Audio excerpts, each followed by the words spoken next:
تر ټولو یو ښه خبر د ملي بیرغ د منلو په سر 3 ورځنۍ غونډه روانه ده او انشاءالله ډیر ژر به زیری درته نشر کړو.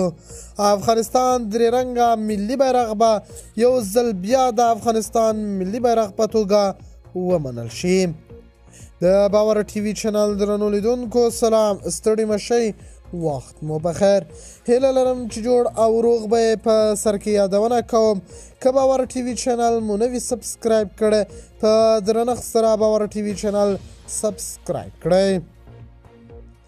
اشرف غني او داسې نور سیاستوالو د طالبانو ته پیغام استولی چې باید افغانستان 3 رنګه ملي بیرغ د افغانستان ملي بیرغ په توګه ومني. او ډیر افغان ولس هم دې ته خوشاړه ده چې افغانستان 3 رنګه ملي بیرغ دی د افغانستان ملي بیرغ په توګه ومنل شي.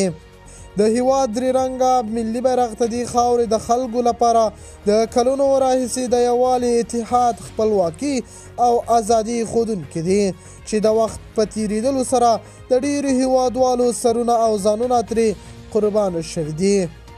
هغوی ویلي دي چې دغه بیرغ مو په خپلو وینو ساتلی او له طالبانو څخه غوښتنه کوو چې د افغانستان 3 رنګه ملي بیرغ دې ومني.